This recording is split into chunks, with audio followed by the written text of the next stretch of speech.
Hello everyone, this is Andrew. Welcome to Keen on America. On July 4th, 2026, America will be 250 years old. An anniversary that will, no doubt, be greeted with a mixture of celebration, contemplation, and resignation. In Keen on America, Andrew talks not just about the American past and present, but also speculates on its future. What, Andrew asks, will be the 21st century fate of this now venerable American republic? Hello everybody, it's Wednesday, September the 3rd, 2025. A few days ago, at the United Nations, they were celebrating, if that's the right word, or at least marking International Day Against Nuclear Tests. I'm guessing most of you don't know that because most of us don't follow the United Nations very much anymore. Today we are looking nostalgically back at a time when the United Nations was much more centrally involved in our lives and in the lives of the world, and particularly in focusing on global conflicts. My guest today is an interesting man. Thant Myint-U is the grandson of U Thant, who ran the United Nations between 1961 and 1971. He has a new book out today, appropriately about his grandfather. It's called Peacemaker, U Thant and the Forgotten Quest for a Just World. He's joining us from Cambridge in the United Kingdom, where he's an honorary fellow at Trinity College, part of Cambridge University. Thant, congratulations on the new book. Thank you. Is this a rather wistful book, looking back 60 years at the 60s when your grandfather was running the UN and the world was much better behaved than it is today with all these terrible conflicts? Two, of course, come to mind, particularly Ukraine and Gaza, which nobody seems to be able to solve. I'm not sure if it was an easier time. I mean, when he took over in 1961, his predecessor, Dag Hammarskjöld, had just been killed. The UN was practically bankrupt. It was at the height of the Cold War. There was the Cuban Missile Crisis soon after, when we almost, veered into a new nuclear conflict.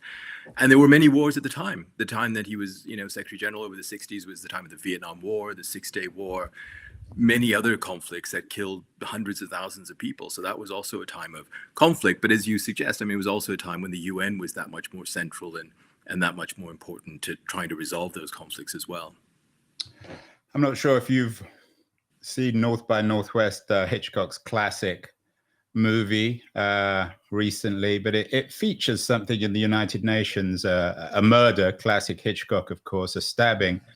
But at that time, when Hitchcock featured the UN in North by Northwest, it seemed a glittering place. Its architecture, that I think was designed or inspired by Le Corbusier, seemed very cutting edge. I've been to the United Nations recently. I've given some speeches, and it seems the reverse. Tell us the history very briefly, Thant, of the United Nations. It's a post-Second World War institution, isn't it?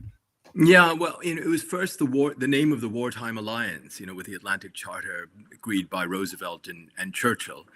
And then Roosevelt had this idea that after the war, the Wartime Alliance, including the Russians as well, Soviet Union under Stalin, would sort of police the peace and enforce the peace and prevent any new sort of Hitlers from causing trouble. And or so the Stalin's, of course, as well. Sorry? Or Stalin's. Well, but this is the thing. So, the idea was that Stalin, Roosevelt, Churchill, the Americans, the Russians, the British would work together. And so even by the time the UN was actually created in San Francisco in 1945, the original idea was kind of by the wayside because the Cold War was beginning to develop and the Americans didn't trust the Russians and the Russians didn't trust the Americans. And so the UN was kind of born out of this kind of false idea of this cooperation between Moscow and Washington. And as you suggest, in the beginning, though, there was a huge amount of enthusiasm, at least on, both sides of the Atlantic in the UK and the US. But it was kind of hobbled because its architecture really didn't fit even the world at that time. But, as you see in the Hitchcock film, it was still a very glamorous place. Everything that happened at the UN was on the front page of the New York Times. People followed it very closely. It polled enormously well. 95% or something of the American people supported the UN. But it was in this time of, Cold War crisis, when the person who was the Secretary General of the UN actually then had to craft this kind of mediation role, this neutral role between the superpowers, and try to contain and confront and prevent wars as best he could. Yeah, and the guy who ran it before your grandfather, you mentioned earlier, died. He came down, I think, in a helicopter crash, which is still very controversial. Let's go back to 1945. Of course, by then FDR was dead. As you know, the UN was created in San Francisco, where I'm broadcasting from, my home. It's always been associated, at least in popular culture, with Eleanor Roosevelt, of course, who politically was to the left of her husband.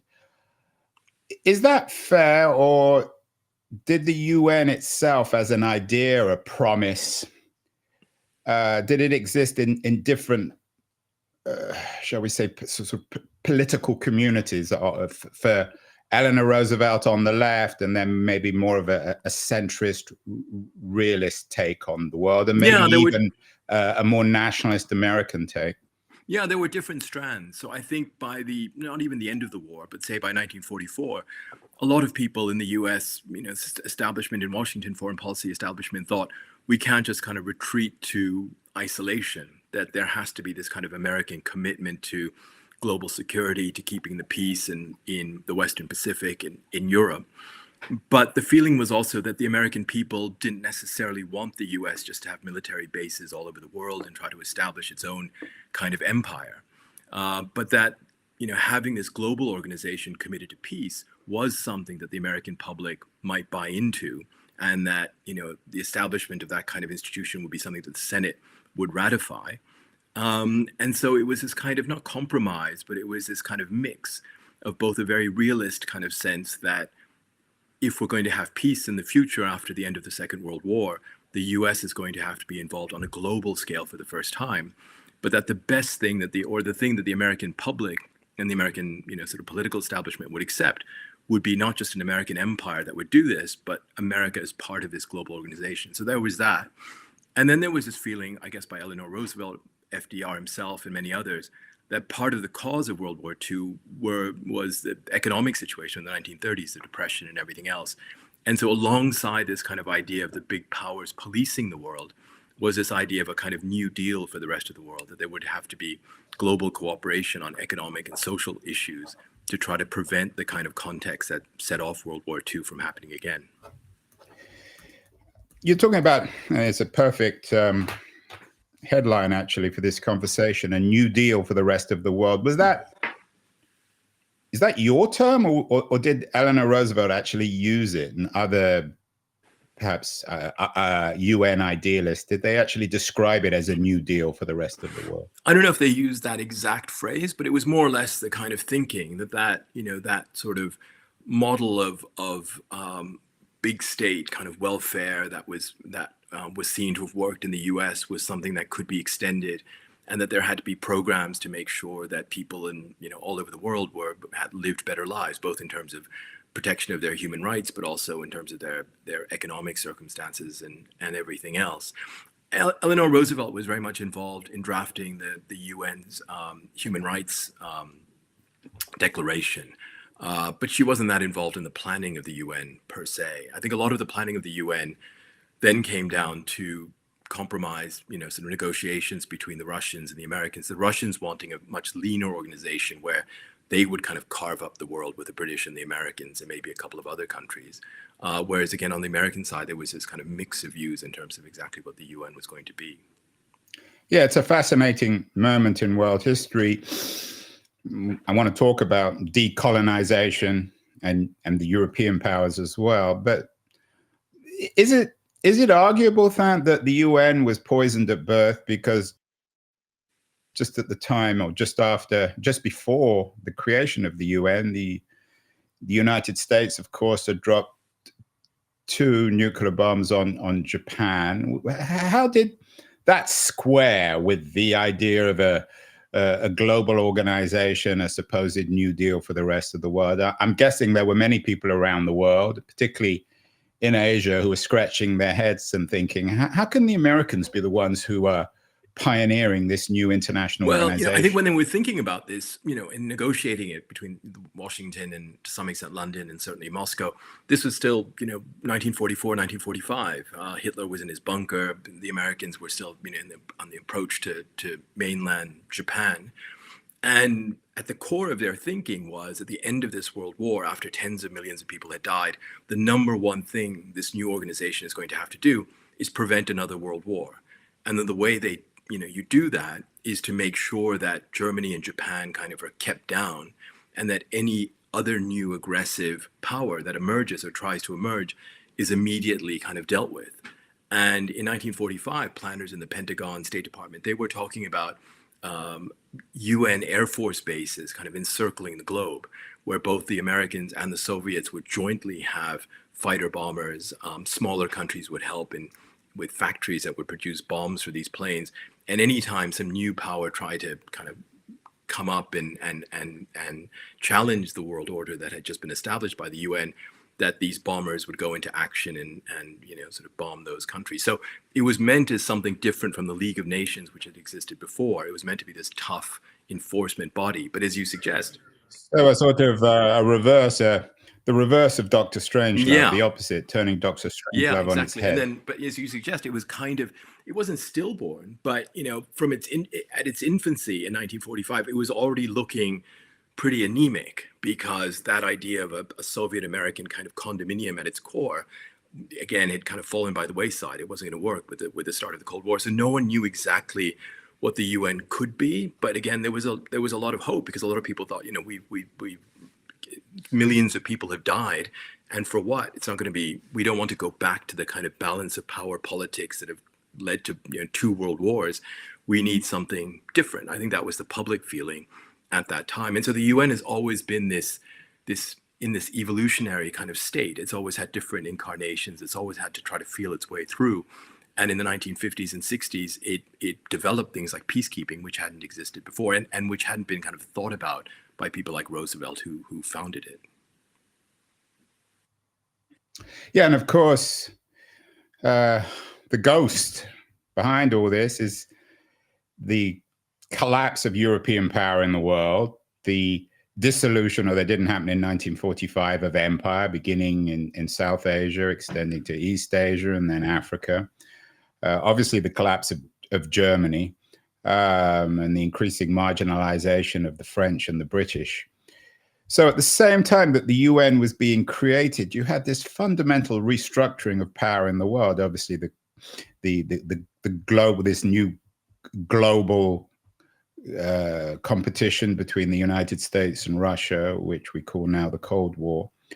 How did the Europeans deal with the UN? Did they feel, as always, that they were somehow missing out, that this thing that was being created in San Francisco was not theirs, and they'd been running the world for several hundred years? Yeah, I think right after World War II, or even in the final kind of months of World War II in Europe, the Europeans, because Europe was in ruins, I mean, they weren't really thinking that much about everything else in the way that Washington had the kind of luxury to think about. At the same time, I think the instinct on the part of the Dutch, the French, the British, was that after the war, they were going to hold on to their empires as best they could. And in that way, they didn't foresee at all how quickly they were going to have to give up these empires, and how that would transform the UN, right? So the UN in 1945, when it was created, was 51 countries, overwhelmingly countries from the Americas and also Europe. By the late 1950s, there was a near majority of countries were from the newly kind of independent countries of Asia and Africa. And that wasn't just a kind of accidental thing. And in a way, the UN played a really important role in creating the framework into which these newly independent countries could become part of the new world order. And they themselves really put an enormous amount of hope in that UN structure as something that could both guarantee their independence and give them a place at the table in terms of structuring the world to come. and they were, really enthusiastic, but also really impatient in terms of wanting to remake the world post empire. We in the West, sitting in the West, we tend to think of 20th century history as the history of World War I, World War II, Cold War, post Cold War. But as you were saying, I mean, for most of the people in the world, the history of the 20th century is the history of empire and then post empire, and the UN was a big part of creating that kind of post imperial world. And of course, you, Thant, the subject of your wonderful new book, is part of that. We're going to come on to that in 1 second. But before we get there, we do shows. There are always quotes from Churchill. Sometimes they're made up, but he seems to have understood the world very in his own sort of uniquely Churchillian way.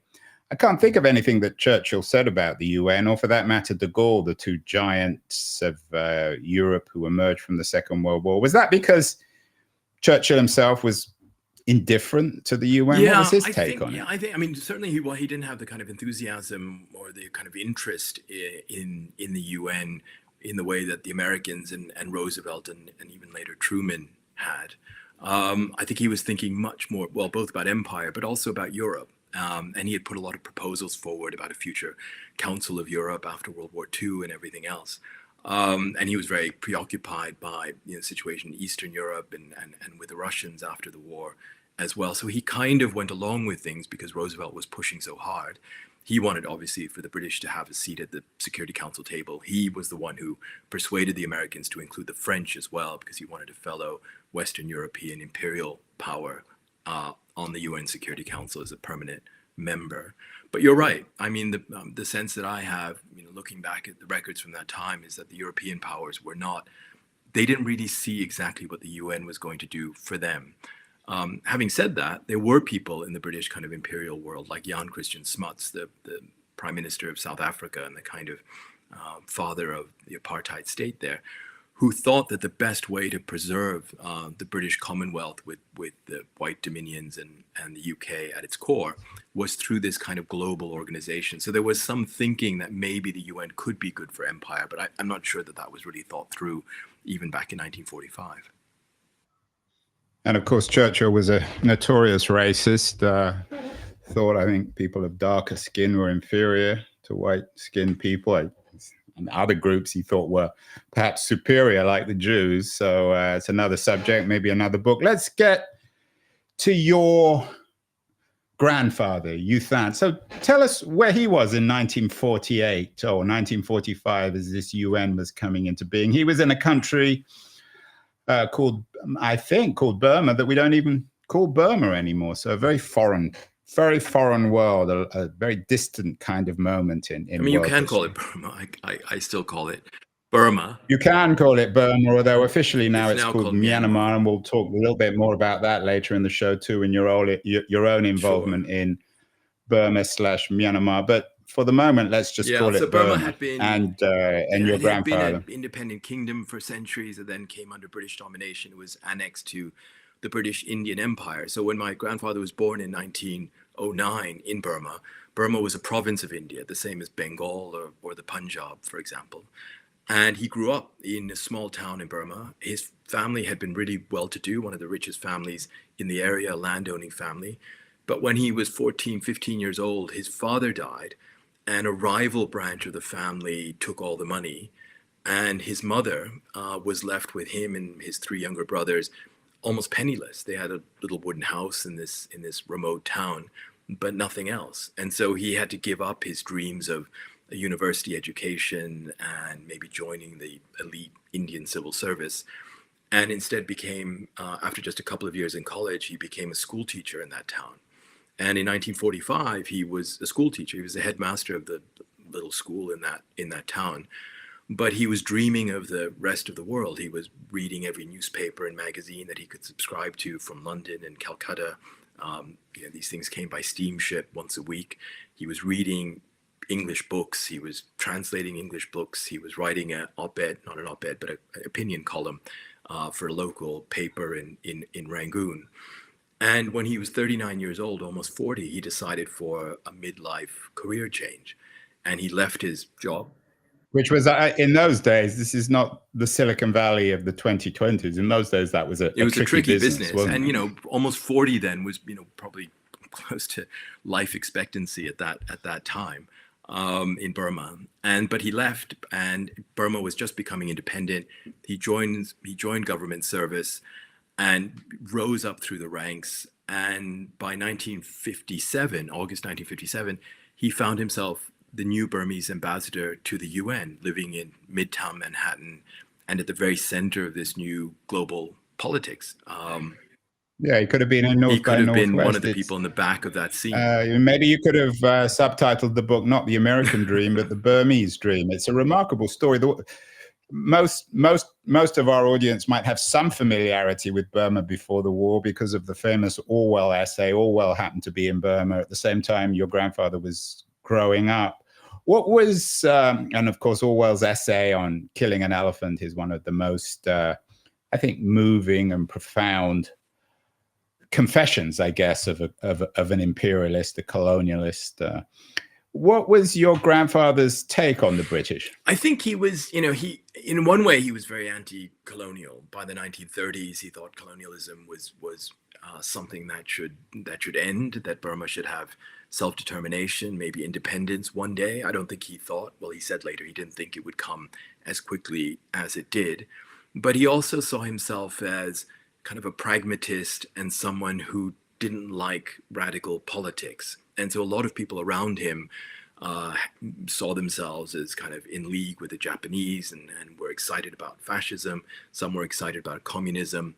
But he warned in his opinion pieces back in the 1930s that the Burmese should be really careful of these things. And even though colonialism was a bad thing, the best would be kind of a steady and thought through transition out of colonialism. So I think that was his general take. I think once Burma was independent, I think he was part of that generation of leaders in Asia and Africa that really then felt that colonialism should end everywhere. And that became a big part of his agenda once he arrived in New York. But the Japanese did they invade Burma during the war? So the Japanese, they invaded, and actually Burma was the site of the biggest kind of land battles in Asia in World War II, or some of the biggest battles. And so it was where a Japanese army sort of was fighting. It was the longest British retreat ever, I think, in modern British history. It's like 2,000. Is that bridge over the River Kwai? Yeah, no, that's on the Burmese, all the movie references. Thai border. And so the Japanese took over, and then they pushed all the way into Manipur in what is today Northeast India.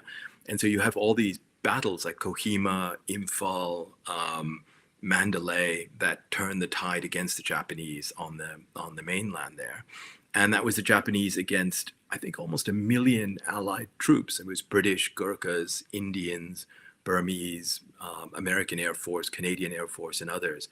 It's sometimes called the Forgotten War because we don't remember it as much as some other theaters in World War II. But Mountbatten was the head of the overall command there in 1945. So probably pretty incompetent.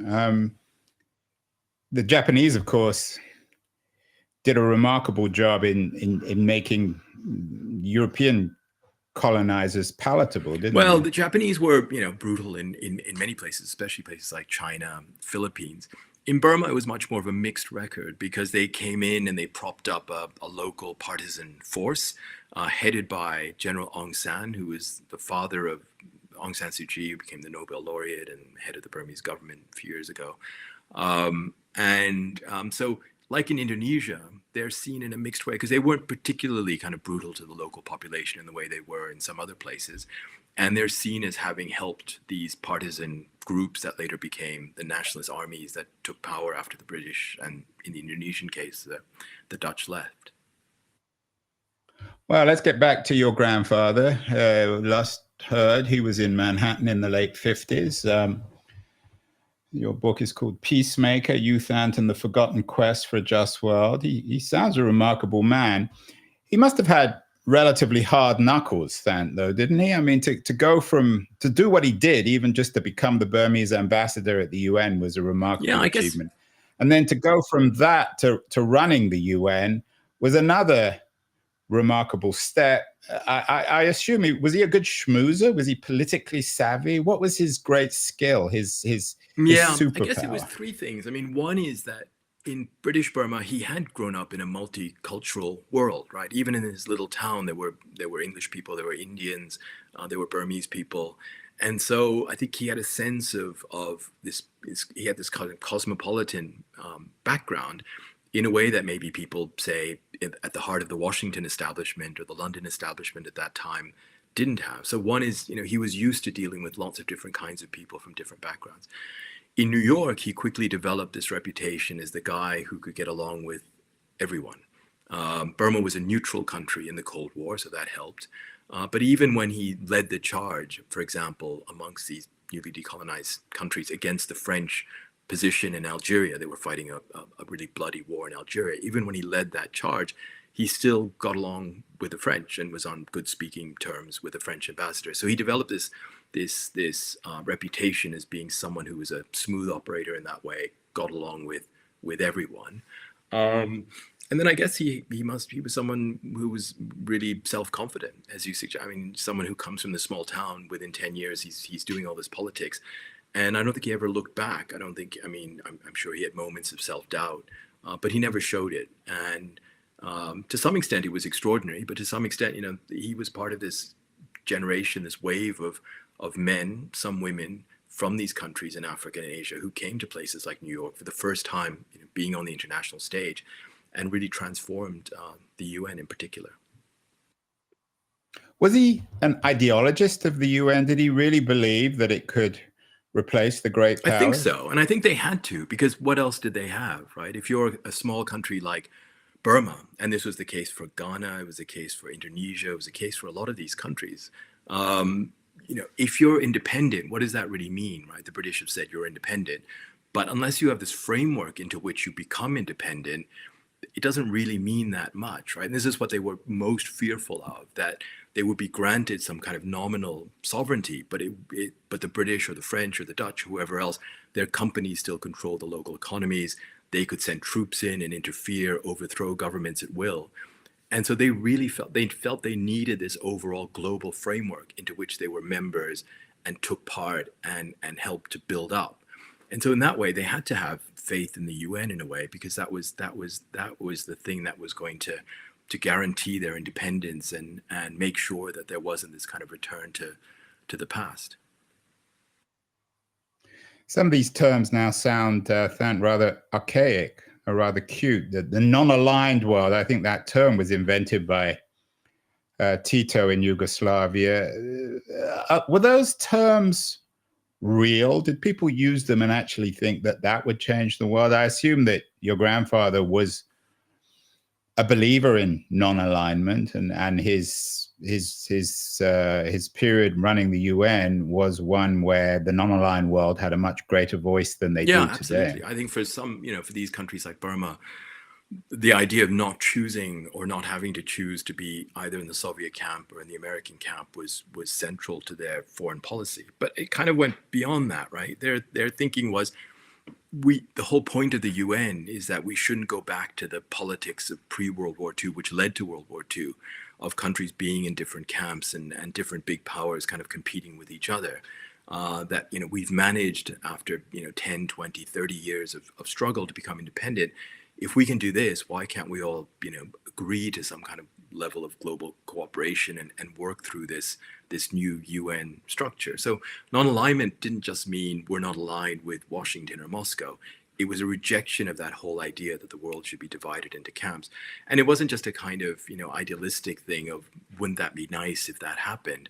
It was a sense that if we don't offer this alternative, if we don't kind of join up together and confront this idea of a divided world, a Cold War, we risk nuclear annihilation. I mean, the whole world. That the Americans and the Soviets, left to their own devices, are going to go down this Cold War route, and that's going to lead to a nuclear holocaust. So it's not just non-alignment in the sense, in a passive way, like we're not going to join. It was meant initially in a very active way, like we're going to join together to make sure that the Americans and the Soviets don't blow up the world. How much of all this, Thant, was just happy talk? People like your grandfather clapping each other, and people like him clapping each other on the back and celebrating their own non-alignment. Well, the real world moved on. You mentioned the Cuban Missile Crisis, but that was resolved not by the UN, but by Kennedy, Jack Kennedy, and his brother Bobby Kennedy, and Khrushchev. It had, my understanding, at least, maybe correct me if I'm wrong, it didn't have much to do with the UN. Meanwhile, we did a show a couple of weeks ago on Robert McNamara by Philip and William Taubman, McNamara at War. This period where America became embroiled in a catastrophic war in Vietnam, which I don't think the UN controlled or had any way of controlling. I recently saw Apocalypse Now, Francis Ford Coppola's deeply apocalyptic take on the Vietnam War. So coming back to the 60s, to this period where your grandfather ran the show, what can the United Nations and your grandfather claim to have actually done to change the world, to make it a more peaceful even by place? that point, I mean, what the UN had done was provide this framework for decolonization, right? So it had become, for the first time in human history, an organization that included most of humanity, right? Not just the Western power. So it was that for the first time. It was a near majority of these newly decolonized countries in the UN. Just to jump in here, I mean, with or without the United, some people might argue, with or without the United Nations, there would have been decolonization because the European powers were weak. The Americans were against colonization. And everyone around the world was waking up to the fact that there was no reason why these Europeans, especially after the Second World War, should be running them. So even if the United Nations hadn't existed, you would have had decolonization. Well, you would have had something, but it's not clear what it would have been. I mean, it could have been, like, look at the Dutch. I mean, in Indonesia, they kind of held on as long as they could, and it was the UN. I mean, the UN meaning different powers under pressure, maybe from some of the smaller states acting in a certain way. But without that UN framework, what would it have been? I mean, Burma might have been part of the Commonwealth. Some countries might have been still kind of attached to France in different ways. I mean, the UN meant that these countries were at least nominally equal, and that gave them a certain boost. But you're right. I mean, what does that really mean when it comes to hard power stuff? What does it really mean when countries like America might go in and invade a country or do something? But the Cuban Missile Crisis, I think, is a really interesting example of what was possible, at least at that time. And it's one of the reasons I wrote this book is because I was looking into the archives and looking at the records that have been declassified and everything else. I was really struck by how important the role of my grandfather in the UN was, and the way in which, or the extent to which, it's been almost completely airbrushed out of history. It's there now in the documents. Interesting. Yeah. So that's interesting, yeah, because I'm as much a victim of that airbrushing as anyone. I've read quite a lot of the stories in books like McNamara and many others about the missile crisis, and I've rarely come across your grandfather's name. So tell us why you think he was important in the Cuban missile crisis. President Kennedy on that Sunday, 22nd October, made the crisis public. He goes on TV and announces the blockade of Cuba.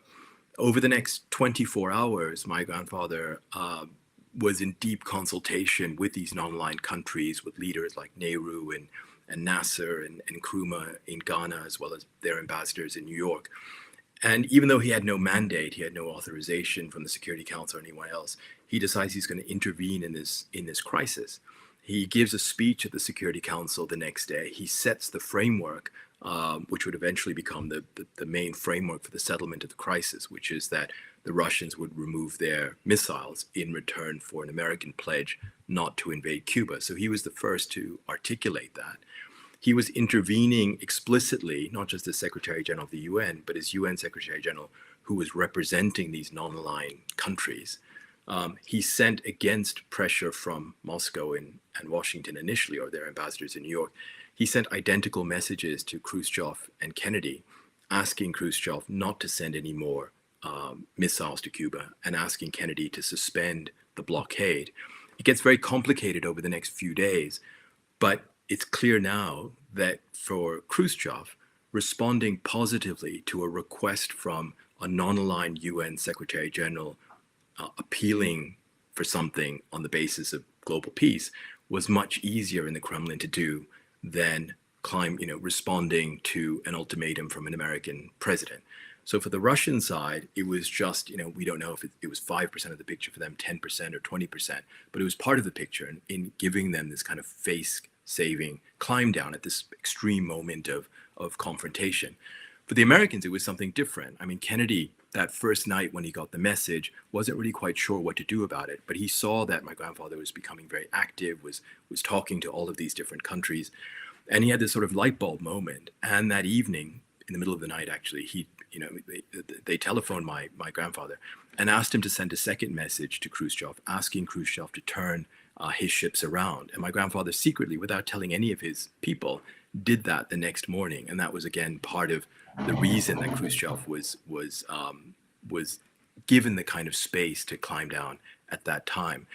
But if you listen to the audio tapes of the ExComm, Kennedy's executive committee that was set up to deal with the Cuban Missile Crisis with his top advisors, on several occasions when they're pushing him to invade Cuba, not today, not tomorrow, but today, it's something you have to do, President Kennedy, he pushes back by saying, we have to wait for U Thant's diplomacy. So for Kennedy also, he was using my grandfather and his intervention as a way to create time for himself as well, to find a diplomatic way out of this crisis.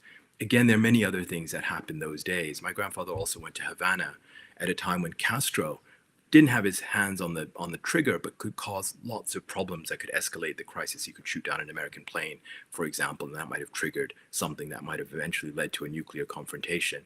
He flew down to Havana and said to Castro, it was 2 days, and then he said in private to Castro when they had a one-on-one meeting, he said, look, you come from a small country, I come from a small country. You have every right to have foreign military bases, to enter into foreign military alliances. But look, I'm trying to paint you this bigger picture. The world is on the brink of a nuclear holocaust. Let's just all take a breath and take a step back. And Castro goes on TV the next morning, and one of the first things he says is, U Thant has shown us respect. And so for Castro as well, responding positively to U Thant becomes much easier than responding to an ultimatum even from Khrushchev and also for Kennedy. So his role was about creating that space for all three to find a way out from that extreme moment of tension, and then begin actual talks on the settlement and then the verification as well, which went on for weeks, in which he mediated directly between Soviet and American representatives in his office at the UN. Interesting. I think Francis Fukuyama's written a book about respect, so maybe that's what your grandfather brought to the world, respect for people like Castro and Nasser. Although, do you think he was aware that some of these characters who were turned into celebrities in the 60s, Castro, Nasser, some of the post-independence leaders in Africa, Mugabe comes to mind, that they themselves may not be perhaps quite as bad as the colonial rulers who they replaced, but were no angels either? No, he knew that firsthand from his Burma experience. I mean, he was surrounded in Burma by unsavory politicians, people he didn't like very much, radical politicians. He knew friends, ex-colleagues, people who became communists in Burma, took to the bush, so I think he was aware of this. And I think his main feeling at that time was, what we need to do is create a kind of level of global peace and cooperation that will de-radicalize politics in these, or help the emergence of less radical politics. It's not going to be democracies. It's not going to be kind of automatic kind of heaven on earth in these countries after colonialism, but the opposite, sort of pushing them into a corner, pressuring them, invading their countries, is only going to make things worse. I think what he wanted to see himself as was as a bridge between those countries and the West. And at heart, he was very pro-Western. He liked the West. He liked London. He liked living in New York. He wanted to be friends with the Americans. And he thought there was no reason, if Burma could be friends with Britain after independence, there was no reason why other decolonized countries couldn't be friends also with the West. And so I think later he became much more frustrated and cynical about that. But I think in the early 60s, especially under President Kennedy, for example, he really thought there was this possibility of a good relationship with America as the big Western power and these new countries in what was then called the Third World. Thant, you wrote an interesting piece in The Economist in June of this year as the United Nations turned 80. You argued that it should be retooled for a less what you called internationalist age, and it needed to focus on just trying to confront war. In very brief terms, what's happened to the United Nations since your grandfather left the stage? Not just your grandfather, but since 1971 when he stepped down. Why has it become such a marginalized and in some ways rather laughable organization? It was a mix of things. So in a way, I mean, my grandfather's time was a turning point. I mean, one of his big, you mentioned Vietnam before. I mean, one of his, central kind of focuses, he called it an obsession, was the Vietnam War and trying to find a way in which to stop the Vietnam War. He became a focal point for a lot of the campaigning around, ending the bombing of North Vietnam. And he was trying both secretly but also openly to find a negotiated solution. There's a lot more we can say about that, but he was, he had this strange relationship with Lyndon Johnson at the time, kind of strangely intimate in some ways. I think everyone had a strange relationship with LBJ. That's the norm. LBJ, I mean, this goes to show how different the UN was in those days from now. I mean, LBJ would just make surprise visits to his office, giving him 5 minutes notice to send someone down to welcome the president of the United States and spend 2-3 hours with him in his office to talk about things, even though they grew. Did they do a lot of talking? I'm guessing it was LBJ lecturing your grandfather. It was strange because I think for LBJ, in a way, U Thant was probably the one foreigner he used to see regularly. And so in a way, as a politician, he also kind of wanted to know, in a lot of these meetings where I've seen the transcripts or heard the audio, cabinet meetings and stuff, when they're talking about different things and McNamara is saying something and Bundy's saying something else, one of the first things that LBJ sometimes says as a question is, what would U Thant say? Or how would he react to this? So in a way, he was this kind of, exotic foreign diplomat person. And he wanted to know what his views were, because at that time, 1967, 68, my grandfather was polling as one of the 5-6 most popular men in America. So he had a certain political weight as well. Incredible. I bet he polled higher than Richard Nixon, who of course he was higher than Nixon and Reagan during that one poll in 1968. But to answer your question, I mean, I think Vietnam was a turning point because he decided he was going to challenge the Americans, and because he was able to challenge the Americans and survive politically as long as he did, America went from seeing the UN as an easy instrument they could use whenever they wanted to seeing something that really could cause problems for them politically, even at home as well as abroad. And so I think that initial enthusiasm for the UN took a different turn, especially when Nixon and then Kissinger kind of came to power by the late 1960s, early 1970s. So you're I wouldn't say you're blaming the US, but you're seeing the US centrally in the decline. Well, because they were the founder, they were the the parent of the organization. Yeah. So the withdrawal of kind of that American enthusiasm was important. But there were many other factors as well. You had in these third world countries as well, a lot of radical governments, other governments, sometimes very unsavory governments. But the main thing was you had a new generation of leaders there that were not as interested in being on the world stage. And so they were less invested in the UN in some way. So on both sides, there was less enthusiasm. Like who? Well, for instance, Nehru was really interested in kind of coming to the UN and giving speeches and seeing, investing in the future of the UN. He was replaced ultimately by his daughter, Indira Gandhi, who didn't feel that differently, but was not that interested in the same way as being a major figure at the UN. And Nkrumah was overthrown. Nasser was eventually, he died. Sadat was less interested, so you had Indonesia, you had Sukarno was overthrown, Suharto took over. So that whole initial post-independence generation was gone. And I think at the UN. Yeah, I was just in Kenya, Kenyatta as well. It took a while. Remarkable in the generation. 70s, you still had some of these African leaders who really looked to the UN, again, as the kind of framework, the institution that could amplify what power that they had or influence they had on the global stage. But I think that the thing is that the UN went from being a kind of place of contestation between East and West to one that was primarily of contestation between North and South, between the West, the Americans, and this new, what we would call kind of global South, the third world at the time.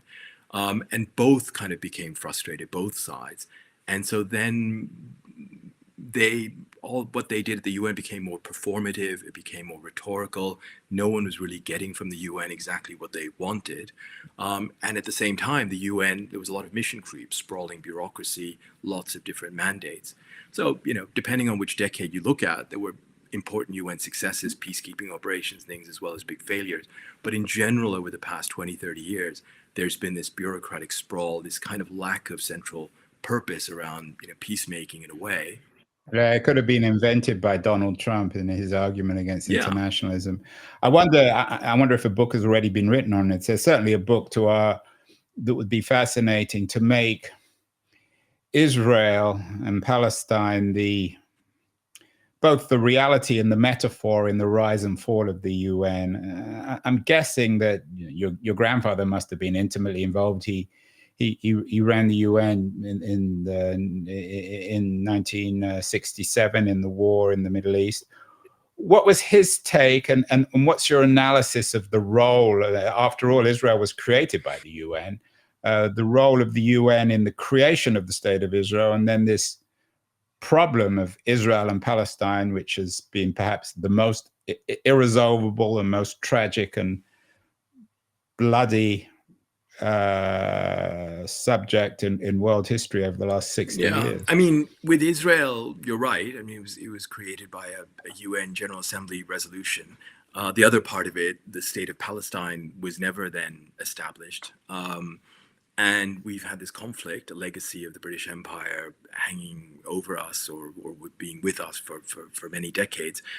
You're right also that, it's been such an integral part of, how the UN has involved. It's the first peacekeeping operation was there. A lot of the initial mediation efforts were there. And it's been this thorn in the UN side in the sense that it's been such a divisive issue. For many of these third world, global south countries, it's seen within the framework of decolonization as this kind of last or one of the last examples of decolonization, which has been left unresolved and unfinished. And for the West, and for many countries in the US or many in the US, it's almost the opposite, that it seems like Israel has been over the decades being given unwarranted or unfair level of attention and condemnation by these same third world countries. So it's become this kind of issue of at the center of this oftentimes really acrimonious divide between North and South at the UN. I think for my grandfather, who was, he had been really pro-Israel in the beginning. And Burma and Israel had extremely close relations. He traveled there in the 1950s. He was really good friends with people like Golda Meir and David Ben-Gurion. And the 1967 war didn't caught him. He was very much involved in the diplomacy and the run-up to that. He was scapegoated by different sides because of the decisions that he took in the run-up to that war. But in the years after, in 68 to 72, when he retired, he tried different things to try to bring about a Middle East peace, and actually worked quite closely with the Nixon administration for a while.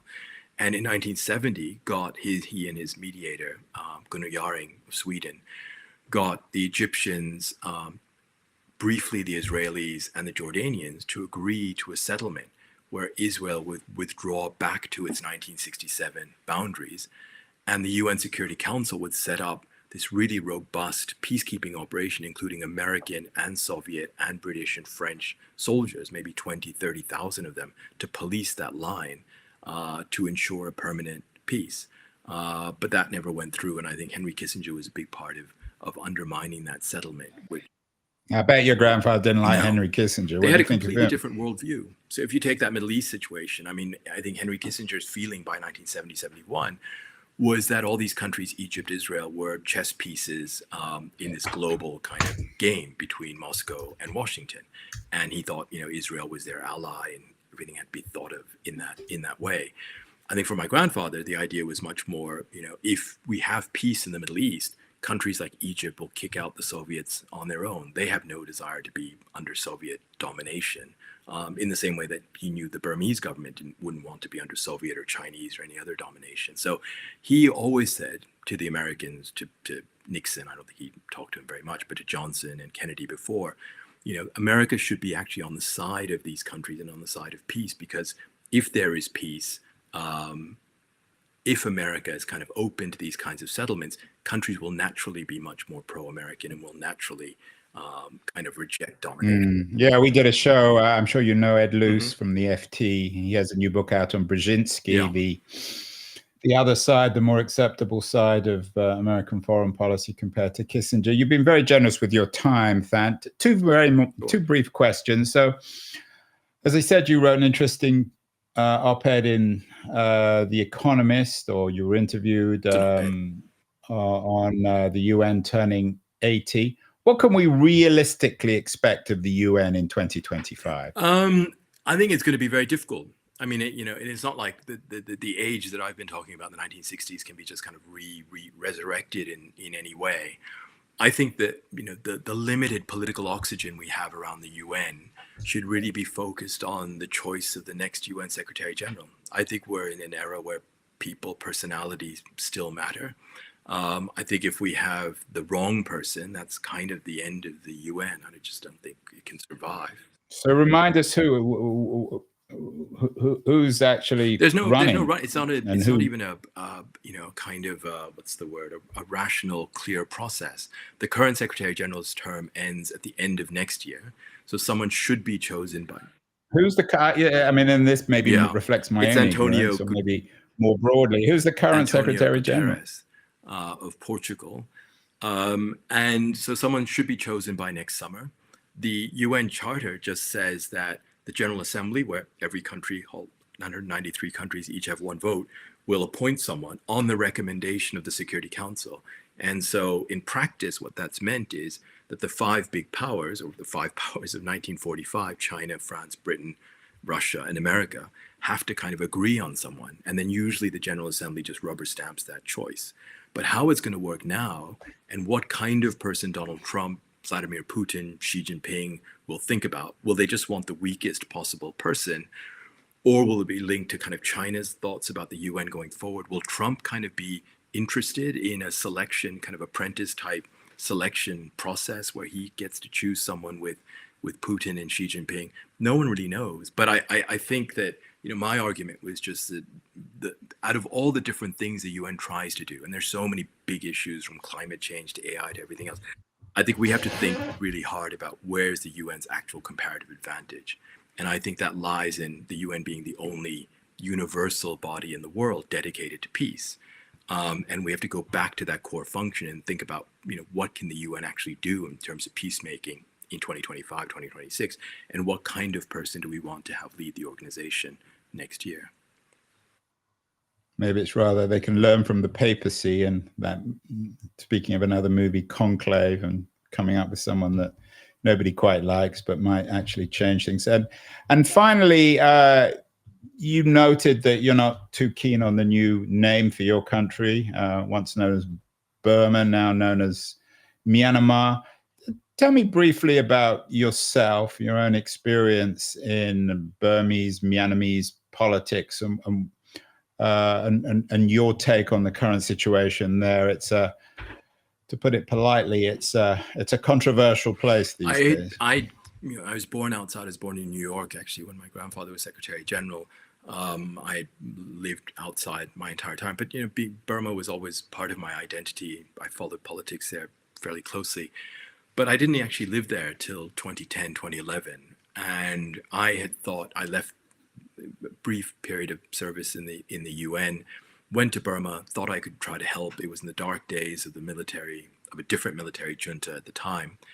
And I became involved in reform efforts. And for a while, things kind of went really well. And I was part of a group of people that were working with some reformist generals and some governments outside, and the administration in Washington at the time, the Obama administration, in trying to open up the country, normalize relations, and move the country in at least a somewhat freer and more open direction. And for several years, that worked really well.